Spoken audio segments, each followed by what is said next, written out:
E aí, Edilane, Olá, tudo Caio, bem? tudo bem? Tudo bem, como você está? Beleza. Desculpa meu atraso aí de 3 minutos, eu estava com problema de conexão aqui. Não, tranquilo, tranquilo. Estava aqui aguardando e graças a Deus deu tudo certo. A nossa live já foi adiada umas duas, três vezes aí por motivos diferentes, né? Finalmente a É, gente conseguiu fazer agora.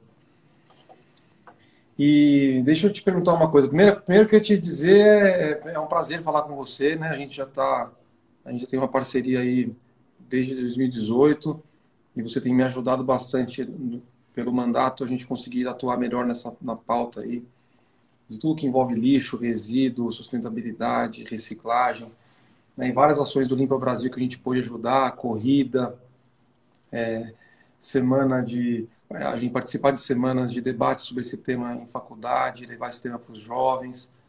Então, eu fico muito feliz Dia de poder Mundial falar. do Meio Ambiente. Exatamente, Semana do Meio Ambiente, pô, é muito bom.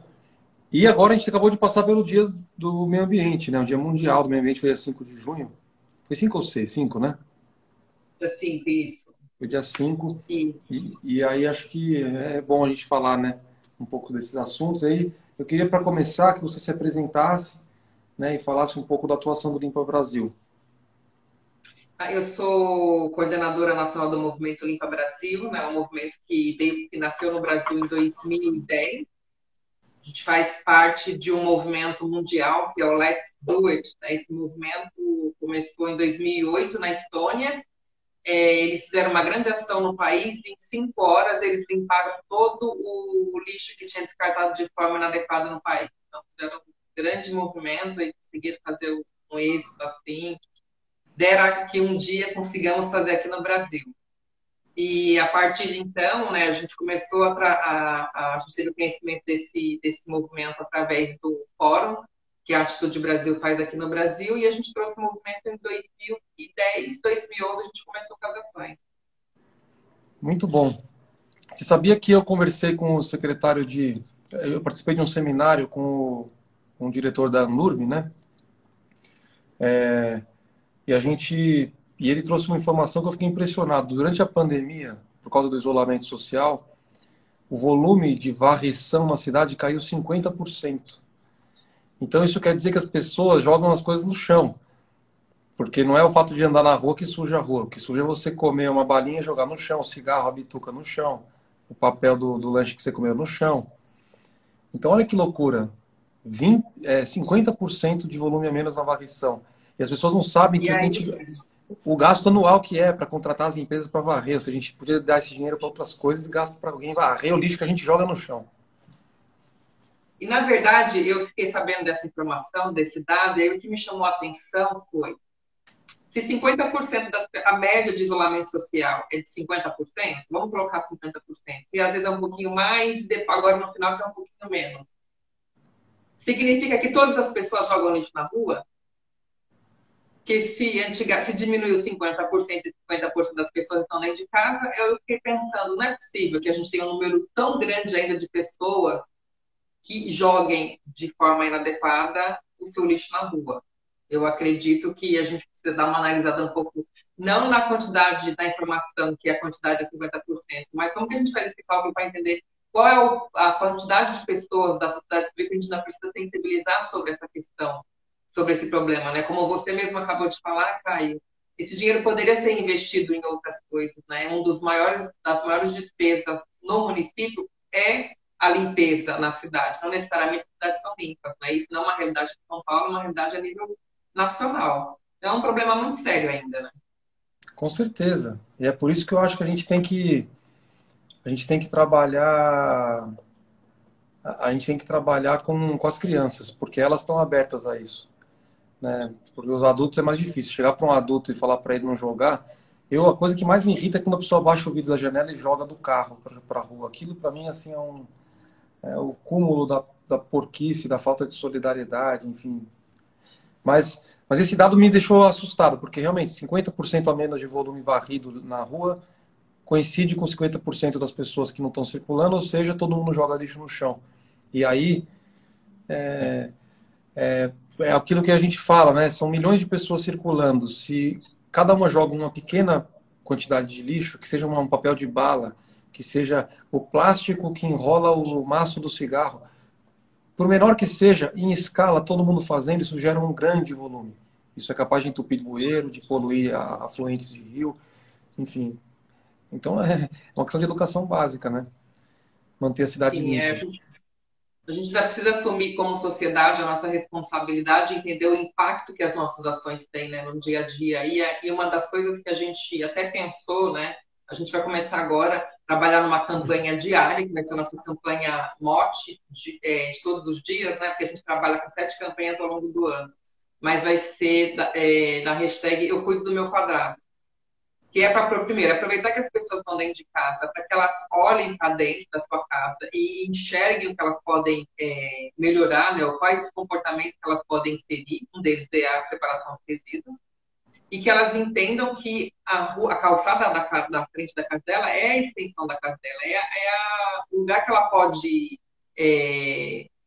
curtir, passear a calçada, a praça, então, para que elas consigam enxergar essa extensão, né? Que o público é do coletivo, né? Então, acredito que a gente vai começar com ações intensas, a gente já quer fazer aqui o convite para que você participe com a gente, e aí eu acredito que deva ser um pouquinho mais para frente, porque o que a gente quer que você mostre é a mudança que você fez no seu quadrado lá no gabinete, né?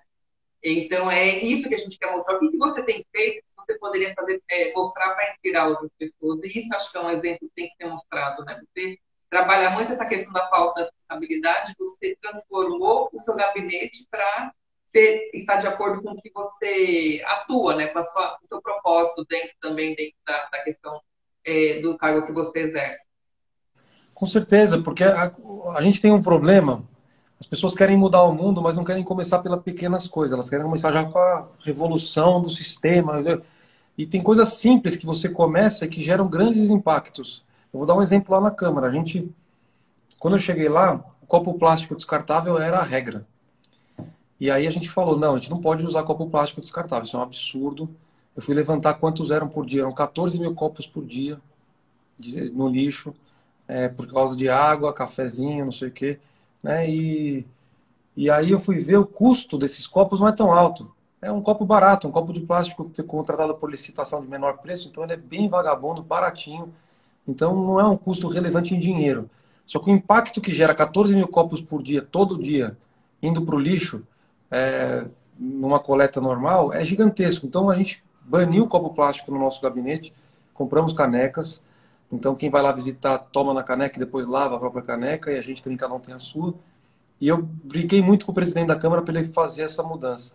Ele falou, pô, mas e o pessoal de rua que vai lá, as pessoas que visitam? Eu falei, meu, eles vão ter que usar, ou vai ser um copo de menor quantidade de papel reciclado, ou a gente vai ter que fornecer uma caneca para a pessoa e ela devolve. Não tem jeito, a função da Câmara não é dar água e café. Ele comprou a pauta, mudou os bebedouros, né, os bebedouros de água lá, e a gente hoje está sem copo plástico descartável na Câmara. Parece uma bobagem, Edilene, mas se você pensar isso em escala municipal, todos os órgãos públicos usando copinho plástico e parando de usar, é uma revolução, entendeu? Começa.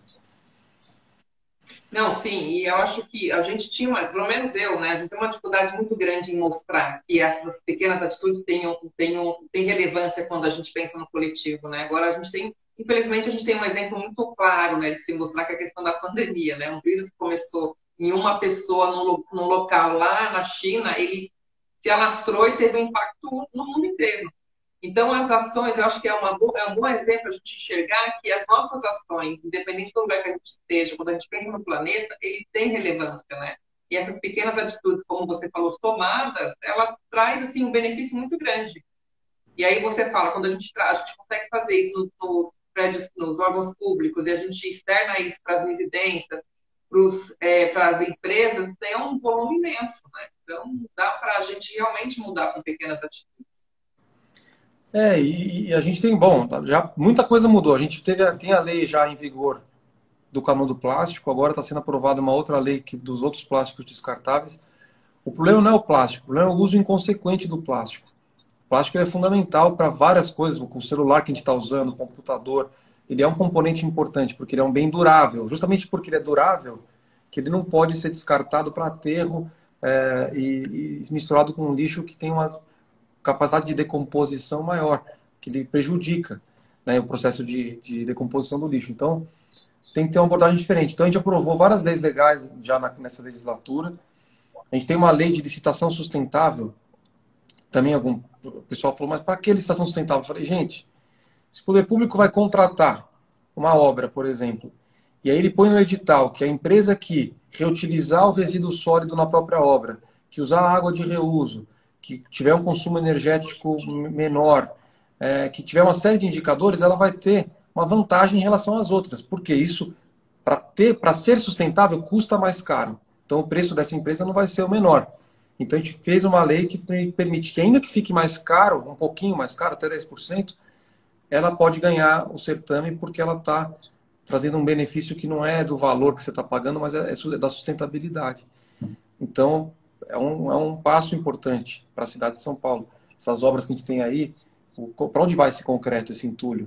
O que é reutilizado? Então, tem que ter esse conceito em tudo. Né? E o poder público tem que dar o exemplo para depois poder exigir do privado. Não é você exigir das construtoras que façam isso se a prefeitura não faz nas obras dela. Eu acho que isso é importante, né? A gente começar a mudar ou estimular as pessoas a mudar pelo exemplo, né? Que a gente sempre pensa muito em julgar as pessoas ou apontar, mas quando a gente começa a mostrar pelo exemplo, aí sim a gente tem a verdadeira mudança, né? Ou aquela que a gente consegue, então, espalhar de forma mais rápida para as pessoas. Então, eu acho que isso é muito importante.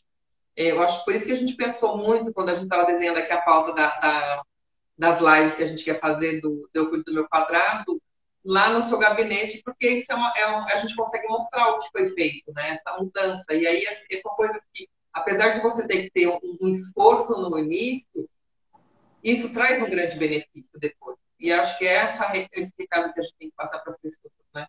E aproveitar muito, assim, como você mesmo falou, diminuiu, né, a quantidade de resíduos da varrição e aumentou em 25% o índice da coleta seletiva. Ou seja, também é um bom índice, que significa que as pessoas estão mais conscientes, né? Então, ou enxergar agora nessa oportunidade de estar em casa, de separar os seus resíduos e fazer a destinação de forma mais adequada, né? Mesmo que hoje a gente ainda não tenha certeza se esse resíduo vai para a destinação da reciclagem. Mas, independente disso, o que a gente pensou na dúvida separa, né? Porque a gente sabe que tem vários problemas por causa da questão da contaminação, as cooperativas estão fechadas, mas se a gente começar a estimular que as pessoas separem e destinem pelo menos na fonte que a gente fala, que é dentro das residências, quando passar esse período, a gente consegue, já com as iniciativas do poder público e com as empresas, dar vazão para que esses materiais tenham uma destinação mais adequada. Então, acho que é o caminho. Com certeza. E aí, voltando para as escolas, a gente volta para aquilo. As crianças, por exemplo, têm que ter, quando começam o ano letivo, ganhar uma canequinha com o nome dela tal, e pendurar. Porque ela vai saber que aquela canequinha vai acompanhar ela o ano letivo inteiro. Ela vai usar para tomar o suco na merenda, para tomar água quando ela quiser. Ela vai ter que limpar a caneca, vai aprender a higienizar. E vai ver, e aquilo vai criando uma consciência de que não precisa. A pior coisa em casa é quando você tem aquele monte de louça lá para lavar e aí você percebe, poxa, por que tanta louça gerada se são poucas pessoas?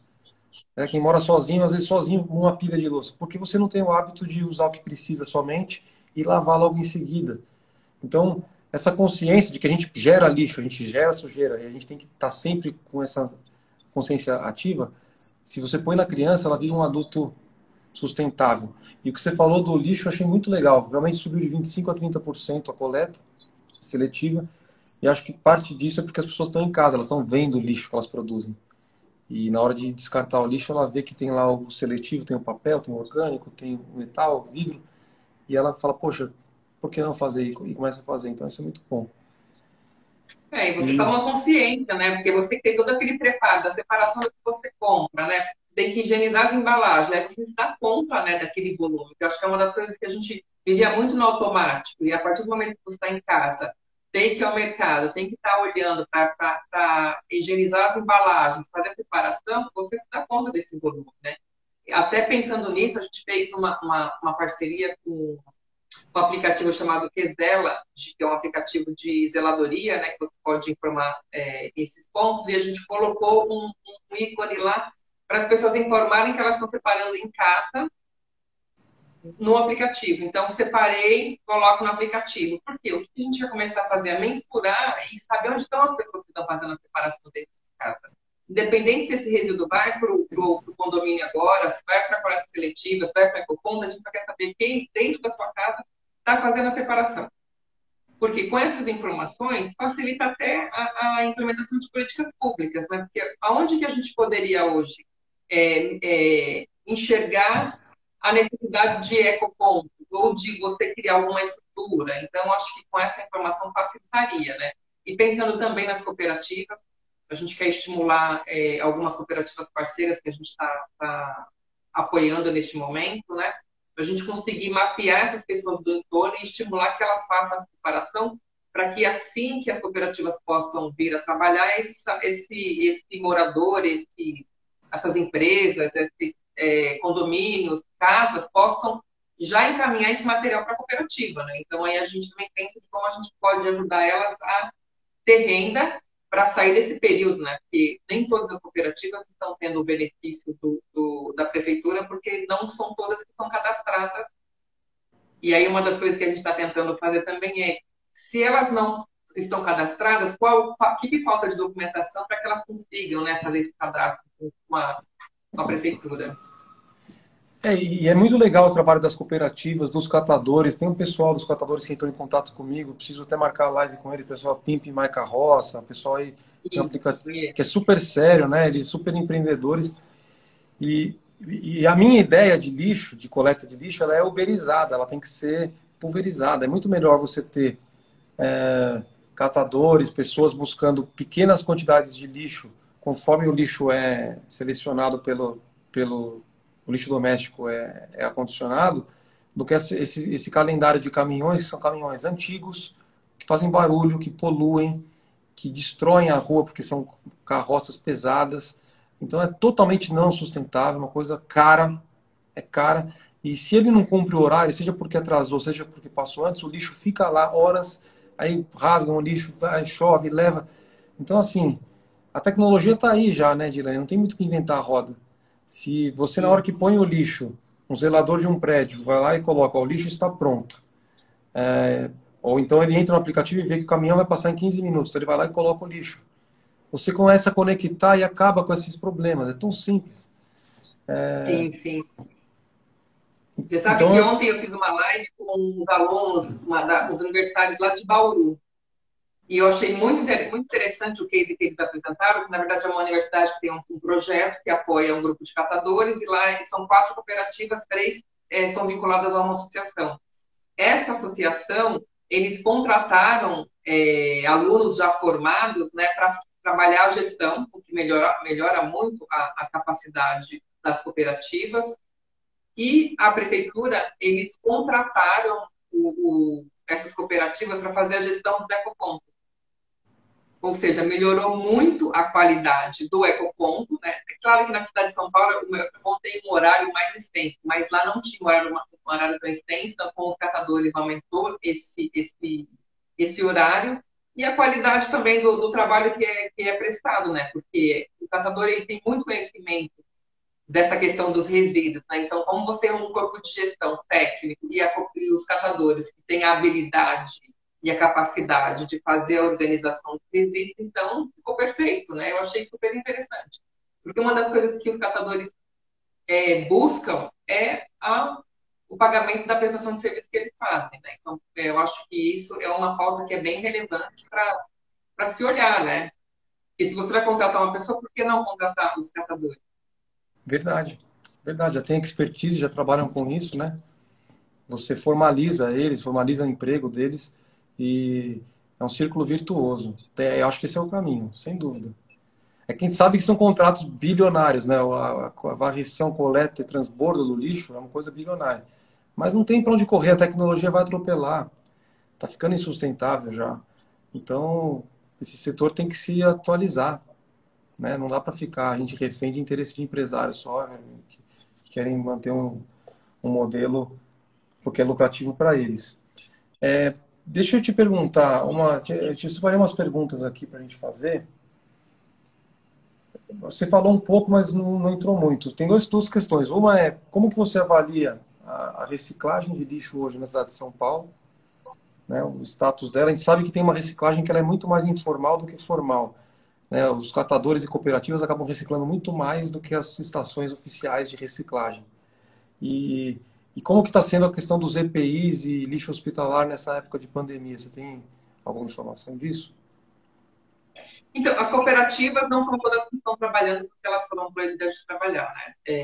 Uma das coisas que foi levantado, e aí a gente conversou bastante com o pessoal da Abrelp, né, com o próprio Ministério do Meio Ambiente, sobre como a gente poderia orientar, né, as pessoas nesse momento com relação à questão dos resíduos. Tomando todos os cuidados, as cooperativas em tese poderiam estar trabalhando e elas estariam usando o IPI, assim como os coletores, né, nas ruas que prestam serviço de coleta e varrição estão usando. Esse seria um ponto, né? Agora, a questão e os IPI, as cooperativas também estariam com os cooperados dentro desse processo, estariam usando. O que eles teriam que fazer agora seriam tirar de dentro da frente de trabalho as pessoas de risco, né? De alto risco, em relação à questão da contaminação. E depois, tirando essas pessoas, eles poderiam estar fazendo o trabalho de forma tranquila, né? É claro que se a gente também pudesse separar os resíduos, deixar em casa aquelas 72 horas, que é o período que a contaminação se mantém pela Covid, a gente também poderia estar facilitando o trabalho dos catadores. Agora, com relação à coleta seletiva, né, a gente sabe que ainda existe um problema muito sério na questão da organização. Mas o que a gente entende aqui, como Limpa Brasil, que esse problema de organização ele está em todas as esferas ainda, tanto pela questão do próprio poder público, mas também com relação ao investimento das empresas e também com relação à questão da sociedade. A gente ainda vive muito esse empurra-empurra, né? A sociedade, a gente tem vários exemplos, a gente faz várias pesquisas com relação a por que as pessoas não fazem a separação dos seus resíduos em casa e destinam eles de forma correta. Então, primeiro, porque eles não sabem se esse material vai ser efetivamente destinado de forma adequada, não tem coleta seletiva na sua rua. Então, a gente também vê um problema muito, muito sério da questão de comunicação. Às vezes, aquela rua tem coleta seletiva e a pessoa não sabe. Naquele bairro tem um ecoponto e aquela pessoa não sabe, né? A gente até acredita. E como a gente também tem um problema muito sério de muita informação e a questão da coleta seletiva ou da destinação adequada ainda não é uma pauta interessante para a sociedade, assim, quando a gente fala de uma grande escala, então as pessoas não vão atrás dessa informação, né? Talvez seja por isso, porque a gente tem mais de 100 ecopontos na cidade de São Paulo, a gente tem várias iniciativas já de empresas, né? Então a gente já consegue fazer essa destinação correta. Mas ainda precisa desse alinhamento entre o entendimento que a gente tem que fazer isso, tem que fazer isso de forma coletiva, né? Junto. Assim como a Política Nacional de Resíduo fala, né? É uma responsabilidade compartilhada. E agora o nosso papel como Limpa Brasil independente de você poder dar uma destinação adequada desse resíduo da porta da sua casa para fora, faça a sua parte, separe. Então esse vai ser o nosso mote agora. Porque a gente precisa começar a exercer o nosso papel como sociedade. Então, se a gente tivesse muitas pessoas fazendo a separação, com certeza a gente teria mais iniciativas públicas e mais iniciativas privadas. Né? Assim como você mesmo citou a questão do canudinho, que houve uma comoção mundial quando a gente viu aquelas fotos das tartarugas morrendo e a sociedade se movimentou, existiu um movimento também grande do poder público, né, em vários municípios, na questão da legislação, a proibição do uso do plástico também, dos canudinhos, então, das empresas querendo rever as suas embalagens, que tinham canudinho. Então, acredito que se a sociedade entender a força que ela tem, a gente conseguiria ter avanços, né, muito mais significativos do que a gente tem hoje. Com certeza. Com certeza. E eu estou lutando muito para que a gente use a rede pública de ensino municipal para fazer sempre os pilotos. Porque você tem uma rede gigantesca, cada criança impacta um pai, uma mãe, às vezes avós, irmão mais velho, irmã mais velha. Então, as crianças são as sementes da mudança que a gente quer ver, né? O lixo das escolas mesmo. A gente está com uma lei agora para proibir, para separar o lixo orgânico, o resíduo orgânico dos demais. Então, assim, a gente está já transcendendo a questão de passar para cada um a obrigação de separar tudo e falar o seguinte: separa só o orgânico do resto. Então, é orgânico, é um lixo. Não é orgânico, é seco, é no outro. Porque só fazer isso, você já tem um impacto gigante, por exemplo, resto de merenda, uma série de coisas que estão nas escolas que vai misturado no lixo que não precisava ir. E aí você pode trabalhar compostagem, você pode trabalhar uma série de outras questões educativas com as crianças, o desperdício de comida, tudo isso aí. E quando essa criança chegar em casa, ela vai ter esse olhar para o lixo da casa dela também. Ela vai, porque se você lembrar, a coisa que mais faz um pai e uma mãe se comportar melhor no trânsito é o filho falando: pô, não pode jogar pela janela, usa o cinto de segurança, não pode falar dirigir no celular. A criança dando a bronca no adulto funciona muito mais do que qualquer coisa. Então, eu realmente acredito nisso, Dilane, que a gente tem que trabalhar com esses jovens, porque eles vão fazer a mudança, entendeu?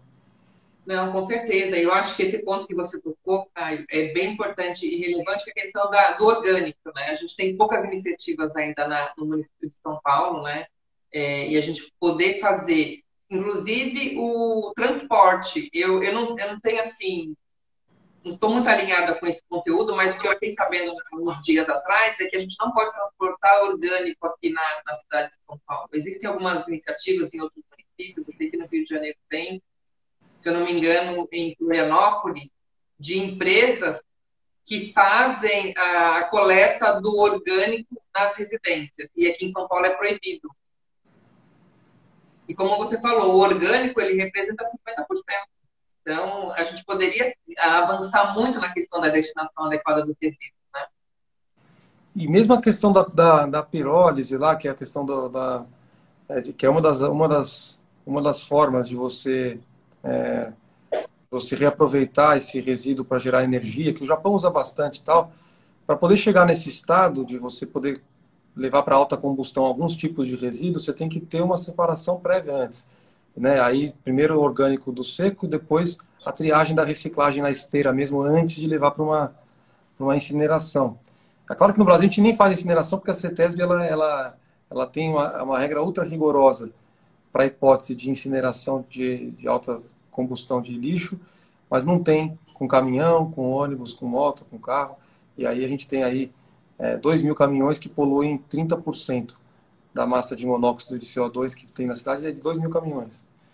Mas a gente vai chegar lá. Inclusive a nossa licitação do ônibus última aí, graças a briga que a gente teve na lei no PL das mudanças climáticas, ela tem uma meta de, em 20 anos, renovar 100% da frota dos ônibus para frota não poluente, elétrica ou outra tecnologia que tiver, mas que não emita mais nenhum tipo de gás. Então, eu acho que vai ser até antes disso. As empresas já estão se adequando. Então, acho que a gente vai para um caminho bom de avanços aí, graças à tecnologia, porque não é pela vontade política, não, infelizmente. Temos uma pergunta aí, né? E aí eu queria até já aproveitar que essa pergunta tem e falar um pouquinho, dar um spoiler aqui de um projeto, né? Que inclusive o vereador Caio vai fazer em parceria, né, com o Limpa Brasil, que é um projeto de educação ambiental nas escolas. A ideia é a gente capacitar alunos, né, do ensino do último ano, que estão cursando o último ano do ensino fundamental e do ensino médio, para que eles mobilizem a comunidade do entorno, né, que pode ser tanto os condomínios quanto as empresas, para eles separarem esse resíduo, levar para a escola, esse resíduo vai ser comercializado e a renda desse resíduo vai ser revertido para fazer a formatura desses alunos e para pequenos reparos nas escolas também. A gente ia iniciar, ia fazer um piloto esse ano com 7 escolas, né? Agora a gente está aqui aguardando um pouco para saber como vai ser a retomada. É claro que a gente acredita que ainda vai ser possível fazer e implementar um teste, né, nessas escolas esse ano, mas provavelmente não vai ser na quantidade de resíduo que a gente pretendia. A gente vai fazer acho que provavelmente com papel, PET e vidro e papelão. e depois a gente vai estender isso para os próximos meses ou até para 2021, né? Esse ano a gente acredita que a realidade dentro da escola vai ser bem diferente do que foi no ano passado. E a previsão é para que a gente inicie só para validar o processo mesmo e começar a implementar de forma mais estruturada em 2021. A Poxa, escola é mas a base da mudança. A escola é a base da mudança. Então, é o que o Caio falou, se a gente começa a inserir, né, essa questão da educação ambiental em programas, né, processo de continuidade, a gente vai conseguir mudar. E aí, essa criança, ela levando esse conteúdo, né, esse comportamento para dentro de casa, ela vai ser um agente transformador na família, né, porque a criança realmente tem esse poder. A gente se sensibiliza, né, a gente entra, é mais fácil a gente entrar na causa de uma criança do que de um adulto. Tanto que a gente vê, né? Eles falam sobre a questão da água, né? Aquele hábito que a gente tinha de deixar a torneira aberta, a escovar quando a gente está escovando os dentes, as crianças já sabem que não pode fazer, a questão de apagar a luz. Então, tem várias coisas que, através das escolas, os professores passaram para os alunos e que a gente conseguiu trazer para dentro das casas também. Então, é o caminho. Com certeza. Poxa, muito legal, vai ser excelente. Eu acho que tudo que a gente fizer com as escolas municipais vai render bons frutos. Vai render bons frutos. E essa coisa de investir na própria escola, deles poderem escolher participar e construir a mudança que eles querem, isso é muito bom, é educativo pra caramba. A gente tem aqui o Parlamento, né, que a gente recebe as crianças aqui. Agora parou por causa da pandemia, mas vou tentar fazer virtual, mas é que nem todo mundo tem internet boa em casa para participar. Então é uma realidade ainda, né, Dylan? A gente sabe que a exclusão digital, acesso a uma banda larga, não é para todos. Então, não dá para simplesmente botar tudo no virtual e achar que isso vai resolver. Mas no parlamento, se a gente recebe as crianças, e é o que eu falo sempre, crianças de 7, 8 anos até 14, elas já têm uma consciência ambiental, uma sensibilidade social, uma preocupação com o próximo, com a sociedade, que é muito, muito maior do que muitos adultos. Tem muito adulto aí que não tem noção, não tem preocupação com o próximo, com o bem-estar coletivo que essas crianças têm, que essa escola pública da periferia. Então, eu sou um cara otimista. Acho que se a gente fizer a nossa parte, esforço mínimo para dar as oportunidades para esses jovens, eles vão aproveitar. Não, com certeza. A gente fez uma pesquisa o ano retrasado, que eu achei ela bem interessante, e eu acho que aí a gente depois fez uma reflexão internamente. Isso é um problema, eu acho, cultural, né? Essa questão da gente olhar o espaço público, olhar essas responsabilidades, sempre apontando para o outro. As crianças, né, quando a gente estava fazendo o mapeamento das atividades que a gente faz numa praça, no Jardim Edite, a gente perguntava para as pessoas ali, tanto adulto como criança, quem estava na frente da praça, de quem que era a responsabilidade de manter aquela praça limpa, né? 99% dos adultos falaram que era da prefeitura. E as crianças é de todos nós. E Olha que aí, coisa. será que muito tempo atrás a gente não foi assim acostumado a falar o que é público, a responsabilidade é do poder público? A gente criou, acho que essa cultura em algum período. Era até legal da gente estudar isso um pouco, porque não foi 99%. A única pessoa que respondeu que era coletivo era o líder comunitário do local. Então, ele já tem uma outra visão. Não conta, assim, a fala dele não contava, porque ele já sabe que é coletivo, ele tem todo um histórico, né? Uma liderança comunitária que interage com todos os setores. O Jardim Mas Edite é ali na 99% Zona dos Sul, né? Perto do Cocaia, Interlagos ali. Jardim Edite, sabe aqui onde tem a estaiada? Aham. Da estaiada? Ali, bem na Berrini, tem uma comunidade. Na verdade, ali era Ah, uma tá, eu antiga sei. favela, tem Fizeram uma aquele. reurbanização. Sim, lá tem é um espaço fantástico. Tem o BS, tem SEI, tem um restaurante escola, tem uma praça lá maravilhosa. Então, a praça ela é rodeada por empresas, tem aquele espaço onde é o próprio condomínio, né, que era o espaço da ocupação, e tem as moradias do entorno. Então, a gente tem um público bem, bem eclético lá. E a praça, que é uma praça maravilhosa, ela tem um problema muito sério nessa questão da zeladoria. pelo descarte inadequado de resíduo que tem. Então, sempre tem um movimento lá, a gente já fez vários mutirões de limpeza, plantio, e aí a gente resolveu fazer uma pesquisa para entender até como que as pessoas veem esse trabalho que a gente faz. Porque a gente se desloca, vai até um ponto, mobiliza voluntários para limpar um espaço que não faz parte da nossa moradia, e até para enxergar qual é a dificuldade das pessoas que moram naquele local de participar, já que é um espaço que eles que usam diariamente. E aí Sim, a gente acabou aplicando. eu perguntei para você do Jardim Edith, porque ali é o Jardim Edith, né, com E no final, que era uma favela que foi reurbanizada na época da espraiada, da Ponte Estaiada e tal, fizeram aquele conjunto habitacional que tem UBS, tem creche, tem tudo ali. E só que tem o Jardim Edith com TH no final, que fica na Zona Sul, lá perto do Cocaia, do Autódromo de Interlagos. E aí eu fiquei na dúvida de qual que você estava falando, mas acho que nos dois a pesquisa seria igual. Seria crianças dizendo que é nossa e os adultos falando que é da prefeitura, né? A mamãe prefeitura que vai cuidar da sujeira dos adultos. Só que é uma coisa engraçada, a gente tem uma lei que falta só o prefeito regulamentar, já está sancionada, aprovada, que é uma lei, São Paulo tem mais de 5.500 praças, tá? Que ficam distribuídas nas 32 subprefeituras. Então, imagina você, cada subprefeitura tem que gerir as suas praças. E não tem equipe para isso, não tem dinheiro para isso, para fazer poda, cuidar de iluminação, os equipamentos e tal. Então, nessa lei, a gente permite que o particular, o empresário, né, pode ser uma MEI, pode ser até pessoa física, ele possa explorar comercialmente um espaço da praça e a contrapartida, em vez de ser um preço público que paga uma taxa para a prefeitura, é manter a praça, é cuidar, pode ser em bens e serviços na praça. Então, eu acho que com isso a gente conseguiria revolucionar as praças da cidade, porque você geraria emprego, você geraria oportunidade para as pessoas empreenderem numa praça e elas cuidariam da praça. Então você tira da prefeitura essa responsabilidade e transfere para o particular, que tem que ser fiscalizado e tal, mas porque falta isso em São Paulo, é uma cidade muito cinzenta, com muito prédio, a gente tem que ter mais convívio nas praças.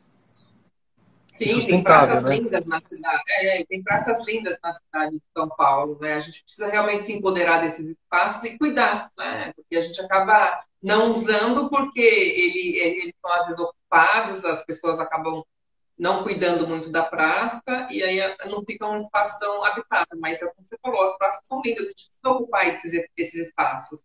E aí, tendo essa pessoa que vai ficar responsável e poder usufruir dali como fonte de renda, ele vai cuidar do espaço. Quanto melhor tiver, melhor para ele e para o negócio dele. E aí as pessoas podem usufruir desse espaço, né? Zeladoria privada. A gente tem que deixar de acreditar, né, que a cidade de São Paulo vai ser perfeita só com o poder público. Sem Enquanto a chance. gente não entender, né, que a gente tem que fazer parte desse movimento, a gente não consegue mudar, não conseguiríamos mudar essa realidade. Exatamente, é uma coisa, é um sonho que eu tenho de ver as praças nossas gerando oportunidades aí, sendo cuidadas pela própria comunidade, né?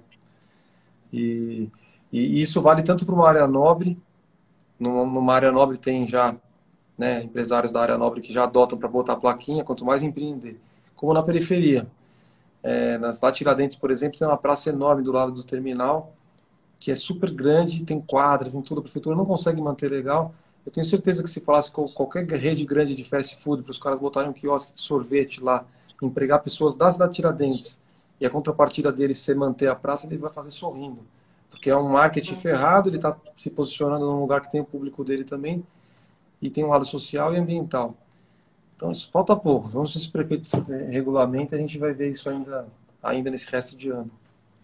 Deixa eu Vai ver ser aqui. fantástico. Tem uma outra coisa que eu tinha anotado para te perguntar, que era para falar da iniciativa da corrida, do Dia Mundial da Limpeza, que desde quando que a gente já está fazendo, e como que tá a expectativa para esse ano, caso a pandemia arrefeça até lá. Então, a gente faz o Dia Mundial da Limpeza, né, desde 2018, a nossa primeira edição foi em 2018, a gente conseguiu mobilizar na cidade de São Paulo, na verdade no Brasil, se a gente for falar a nível nacional, a gente conseguiu mais ou menos 300 municípios, 353 em 2018, a gente conseguiu fazer na cidade de São Paulo em 40 pontos.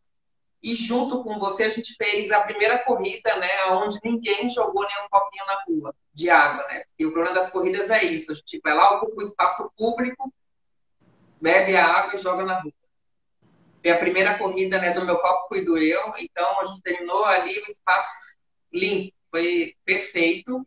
A gente não conseguiu refazer ela em 2019, porque a gente optou em fazer ações em outros lugares da cidade de São Paulo. E a gente fez, ao invés da corrida, a gente fez uma caminhada e a gente conseguiu mobilizar quase 1.000 pessoas ali no ponto da Praça da Sé, saindo desde da área da Liberdade, a gente tinha grupo saindo da FMU também, que saiu da Brigadeiro, a gente tinha gente saindo da Praça da República. Então, foram várias pessoas que fizeram a caminhada, né? Fazendo a coleta, tipo plugin, né? Que você vai caminhando e coletando o resíduo da rua. E a gente colocou o ponto central, onde essas pessoas chegavam com o resíduo na frente ali do Fórum da Sé. João Mendes, não foi no João Mendes, aquele outro fórum que tem. Tem o João Mendes, né, que É é no na João Sé. Mendes, foi no João Mendes, o João Mendes mesmo. Então, a gente concentrou ali e a gente conseguiu quase 1.000 pessoas no final que fizeram esse trabalho, fora isso, mais 30 pontos da cidade de São Paulo, que tinham atividades simultâneas. Esse ano, Escoteiros, a né? nossa expectativa, escoteiro do Brasil, a gente tinha universitários da FMU, da AMB Morumbi, então foi assim um grande movimento que deu super certo. Para este ano, a nossa ideia é fazer o seguinte: como a gente acredita que a gente não vai poder estimular volume de pessoas, aglomerações de pessoas, mesmo que seja em setembro, né, a nossa aproximação, 19 de setembro, a ideia é a gente começar a engajar agora na hashtag Eu Cuido do Meu Quadrado. A gente vai começar a engajar as pessoas para fazerem as ações individuais. E no dia 19 de setembro, a ideia vai ser a mesma coisa. Ou você faz individualmente, limpa a porta da sua casa, a sua calçada, a sua praça. E se você for fazer em grupo, que você observe qual que é a orientação do órgão oficial da sua cidade. Então, pode ser que a gente Uhum. tenha um número de 5, 10, 15, 20 pessoas, esse número vai ser observado. Então, provavelmente, a gente vai ter mais escalonado pessoas em vários lugares fazendo essa coleta. E, provavelmente, a gente vai poder inserir esse resíduo, porque vai ser um volume menor, na própria coleta da nossa coleta domiciliar mesmo, né?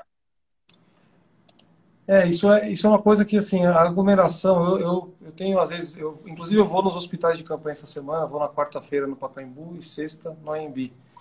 E eu tenho circulado a trabalho para, às vezes, fazer uma entrega de equipamento ou de alimento, principalmente em periferia, e eu tenho visto muita gente na rua. Então, assim, já está um nível de circulação de pessoas muito alto. Todo mundo com máscara, mas está circulando. Então, eu estou, inclusive, advogando, Edilene, por uma metodologia que estão usando em Santa Catarina, que é o seguinte: eles fazem o tal do sequenciamento molecular e eles separam as pessoas em grupos, fazem 2 coletas de cada pessoa. Uma é individual, fica guardada, e a outra é misturada com as demais do grupo. Aí faz o teste daquela amostragem do grupo de uma vez. Se der positivo, aí você vai e testa as individuais para detectar quem que está contaminado. Se der negativo, quer dizer que todos daquele grupo não estão com Covid.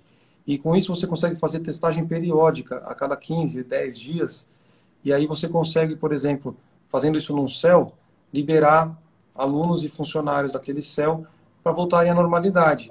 Se detectar um aluno que está com problema, você já vasculha a família e orienta aquela família a se isolar por 15 dias, para esperar passar o tempo de contágio, etc., e cuidar. É o único jeito que eu vejo da gente tentar retomar a normalidade. É você monitorando e fazendo testagem. Se você fizer no escuro, o que vai acontecer é que vai ser espalhado o vírus e pessoas vulneráveis vão morrer mais. Enfim, a gente tem que evitar isso. Eu estou acompanhando o trabalho que vocês estão fazendo, né, de fazer a comunicação e informar as pessoas por bairro, da questão da Covid, como que está acontecendo isso por bairro, né? Eu acho bem legal esse trabalho, porque você começa no seu bairro, conseguir enxergar o cenário melhor, né? E aí você se prevenir. Assim, é claro que também tem uma responsabilidade da gente como cidadão, da gente poder olhar e entender que a gente tem que fazer o nosso papel também, que é fazer o isolamento social quando você pode fazer. Eu compartilho esse conteúdo em alguns grupos que eu tô, porque às vezes as pessoas não sabem que tem essa informação para que elas possam acompanhar e aí saber qual que é a realidade do bairro dela e, de repente, as pessoas que atuam no próprio bairro poder ajudar as pessoas lá com informação e com orientação, né? Isso é muito importante. Você saber a realidade, claro, mundial, a realidade da sociedade, mas a realidade do seu bairro. Com certeza, a gente tenta mostrar, porque a hora que a pessoa enxerga, ela fala, ixi, olha lá, a Brasilândia está com 190 mortes, é um absurdo, é muita coisa, está mais que os outros. Então a gente vai fazendo esse trabalho para as pessoas enxergarem. E, mas assim, tudo é uma questão de empatia e solidariedade, porque a maioria das pessoas não vai pegar o vírus, ou se pegar, não vai ter sintoma. Então é justamente para preservar essa minoria que infelizmente vai sofrer as consequências que a gente tem que se esforçar, né? Então é uma questão de empatia e solidariedade. É o sentimento mais difícil de ter hoje, que é pensar no próximo com o mesmo amor que você pensa em você e na sua família. Então é difícil pregar isso, né, em tempos atuais. Aí eu tenho até aqui, eu ia te falar uma coisa legal que a Carla me lembrou aqui. Tinha uma lei em vigor na cidade de São Paulo que o uso de obrigava a oferta de copos plásticos em estabelecimentos comerciais. Olha que loucura. A lei Obrigada. obrigava os estabelecimentos comerciais a deixar copo plástico à disposição para as pessoas poderem tomar água, etc. Uma lei da década de 90. A gente revogou essa lei. Então, no PL da licitação sustentável, a gente aproveitou e revogou. Que é uma forma também de você ajudar a melhorar o sistema de leis. Você, quando aprova uma lei, já põe um artiguinho lá, revogada a lei tal, porque você já tira uma lei que está atrapalhando. E temos muita coisa ainda para fazer, né, Dina? A gente tem muita coisa para provar ainda, logística reversa dos resíduos eletrônicos e lâmpadas. A gente sabe que isso envolve nível estadual, federal e o próprio acordo setorial de cada setor. Não é uma coisa que uma lei municipal sozinha vai fazer, mas a gente tem que batalhar por isso. Enfim, eu estou muito animado. Eu acho que a gente tem bastante coisa para fazer juntos ainda, Limpa o Brasil, Câmara de Vereadores, com as crianças. Pode contar comigo para as lives aí que vocês forem fazer. Cada um cuida do seu quadrado. E eu tenho muito que melhorar aqui em casa também. E eu acho que a gente tem que dar esses exemplos mesmo.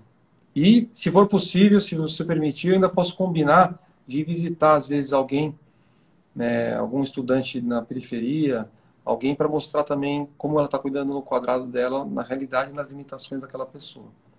Tô na live. Nossa, bem legal você falar isso, porque a gente vai começar a mapear agora algumas iniciativas e aí a gente pode combinar isso sim, porque a ideia é a gente olhar essas pessoas onde elas estão, né? A gente atentar um pouco as pessoas que não têm voz, que têm uma mudança para mostrar e aí poder aproveitar essas experiências, essas vivências que essas pessoas já colocam na prática para que a gente consiga inspirar outras pessoas. Então, vai ser fantástico se a gente puder contar com você. Não, vamos sim, vai ser ótimo. Eu posso ver com o pessoal em Paraisópolis, onde está Tiradentes, ou mesmo em Perus, a gente vê um lugar legal e alguém que topa participar e a gente faz esse intercâmbio. Mas é isso, minha amiga. O Instagram ele nos obriga a fazer a live de até 1 hora. Ele faz isso, eu acho que para o servidor dele não estourar. Então, Sim, a gente tem está mais dando alguns o nosso minutinhos. tempo, então. Sim. Não, eu quero agradecer, então, por estar aqui para agradecer essa oportunidade da gente estar aqui falando novamente. É sempre muito bom. Agradeço muito a oportunidade que você dá para o Limpa Brasil. A gente consegue fazer muitas coisas com o seu apoio. Essa iniciativa mesmo que a gente está tocando agora, que a gente iniciou no Dia Internacional da Reciclagem, que através dessa parceria do Quesela é a gente poder premiar as pessoas que estão fazendo essas iniciativas com o Ecocopo, né? Que foi o copo que a gente conseguiu com você, que até tem aqui. Ele é feito Muito de bom. fibra de coco, né? Então a gente vai tá premiando essas pessoas que estiverem fazendo essas iniciativas de reciclagem, que eu acho que isso é bem, bem importante. A gente tem esses copinhos aqui que a gente ainda não usou todos, então a gente separou para sortear entre as pessoas que estão usando o aplicativo e mostrando que estão fazendo a separação na sua residência. Aí a gente vai fazer essa brincadeira agora, que é para estimular que as pessoas façam, que elas informem e que estimulem outras pessoas a fazer também. Então, a gente criou aqui um materialzinho de comunicação, que a partir deste mês, a gente, já era para nós termos feito o primeiro sorteio no dia 2, a gente acabou adiando agora para a semana que vem, a gente está com uma programação bem extensa esse dia, né, em comemoração do Dia do Meio Ambiente e Oceano. Começou no dia 5 e finaliza no dia 10. Então acabou atrasando. Agora, na próxima semana, a gente vai fazer o sorteio. A gente quer manter isso daí numa data sempre no início do mês, para que todos possam saber e já esperar aquela data e saber até quando elas podem fazer o cadastro para que elas possam entrar naquele dia daquele sorteio. É uma forma de estimular. A gente acredita aí que até o final do ano a gente vai ter um número grande de pessoas que estão fazendo a separação e ali apontando que elas estão fazendo essa coisa de forma correta para que a gente possa estimular que outras pessoas façam igual. Ai, que bom, coisa boa. Conta com a gente, vai ser ótimo. Vai ser ótimo. Vamos divulgar aos montes aí, para ver que quanto mais pessoas merecerem ganhar o copo, melhor. Tá certo, então. Quero agradecer as pessoas que estão aqui com a gente, né? Nosso Instagram é @limpa-brasil. Se vocês quiserem seguir a gente lá, tem a nossa programação e participar também das nossas iniciativas. Caio, mais uma vez, muito obrigada pela parceria. É sempre muito bom contar com essa parceria e, mais do que isso, a gente vê em você um exemplo de cidadão sustentável e que traz para a realidade, através da legislação e através das suas propostas, a permissão com que outras pessoas façam a mesma coisa. Acho que isso que é importante, né? A gente pregar e fazer. E a gente vê muito isso em você. E a gente se sente muito honrado com a sua parceria. Muito obrigada. Valeu, Dirane, a honra é toda minha. Eu que agradeço aí por você também contribuir com a gente no mandato. E vamos juntos aí. Quanto mais gente, tem outros vereadores também legais da área ambiental, Soninho, Nataline. A gente não está sozinho. E quanto mais gente tiver nessa causa, melhor para a cidade. E vamos para frente. Logo, logo a gente sai dessa pandemia e vamos poder curtir nossa cidade de novo. Com certeza. Tchau, tchau. Muito obrigada. Valeu, beijão.